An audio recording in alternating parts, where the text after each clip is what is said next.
आपण पाहत आहात लाईव्ह महाराष्ट्र पोलीस टाइम्स। जिल्हा परिषद व पंचायत समितीच्या निवडणुकींच्या अनुषंगाने लातूर जिल्ह्यातील शिरळ अनंतपाळ तालुक्यातील साकोळ येथे जिल्हा परिषद साकोळ गण क्रमांक 36 चे अधिकृत उमेदवार प्रमोद विश्वंभर सूर्यवंशी व पंचायत समिती साकोळ गण क्रमांक 41 चे अधिकृत उमेदवार भाग्यश्री अशोक अजनीकर यांच्या प्रचारार्थ वंचित बहुजन आघाडीचे युवा नेते सुजातदादा आंबेडकर यांच्या जाहीर सभेचे आयोजन केले होते। या प्रचार सभेला लातूर जिल्हा महिला अध्यक्ष मंजुषाताई निंबाळकर, गटनेता अमोल लांडगे, सर्व जिल्हा कार्यकारिणी तसेच साकोळ येथील सर्व कमिटी मेंबर उपस्थित होते। मंजुषाताई निंबाळकर लातूर मध्ये आत्ताच निवडून आलेले नगरसेवक आणि गटनेता झालेले अमोलदादा, तसेच लातूरचे नगरसेवक, ही मंचावरती उपस्थित सर्व मान्यवर, ताई कोणाचं नाव राहिलं असेल तर मी माफी मागतो। तसेच इथे उपस्थित माझ्या माता भगिनी, वडीलधारी मंडळी आणि या चळवळीतल्या तमाम साथीदारांना माझा जय जिजाऊ, जय शिवराय, जय ज्योती, जय क्रांती, जय लहूजी, जय मल्हार, अस्सलाम वालेकुम, शरणू शरणार्थी आणि जय भीम।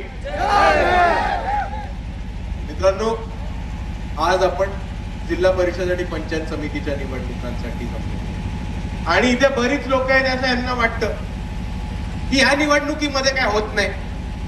जिल्हा परिषद सदस्य, पंचायत समितीचा सदस्य, जिल्हा परिषदेचा अध्यक्ष, सभापती काही करू शकणार नाही। खऱ्या निवडणुका या आमदारच्या असतात, खासदारच्या असतात। या निवडणुकीमध्ये कोणालाही मत द्या, पैसे घ्या आणि मत द्या, ही बऱ्याच लोकांची जिल्हा परिषद आणि पंचायत समितीला मानसिकतात। पण ज्या लोकांना वाटतं की जिल्हा परिषदेमध्ये आणि पंचायत समितीमध्ये काही होऊ शकत, त्यांना मला एकच गोष्ट सांगायची की आपल्या गावामध्ये बस स्टँड आहे, पण बस स्टँडला यायला चांगले रस्ते आहेत।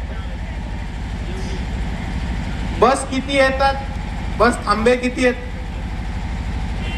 त्याचबरोबर आपल्या घरामध्ये पाणी येतं का, वीज येते का, नाले कसे, स्ट्रीट वरती स्ट्रीट लाईट्स आहेत का, आपल्या जिल्हा परिषदेच्या शाळेची परिस्थिती काय, अंगणवाड्यांची परिस्थिती काय, आपल्या गावामध्ये आरोग्य केंद्र आहे का, आपल्या गणामध्ये आरोग्य केंद्र आहे का, आपल्या गटामध्ये आरोग्य केंद्र आहे का, ह्या सगळ्या गोष्टी कुठे ठरतात तर ह्या ठरतात जिल्हा परिषदेमध्ये आणि पंचायत समितीमध्ये।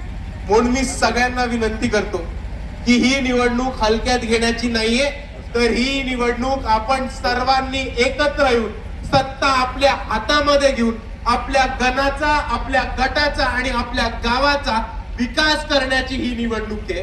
म्हणून मी आपल्या सर्वांना एवढीच विनंती करतो की या निवडणुकीमध्ये आपण सर्वांनी एकत्र या आणि आपल्या लेकरा बाळांच्या भविष्यासाठी आणि आपल्या गावाच्या विकासासाठी मतदान करा। इथे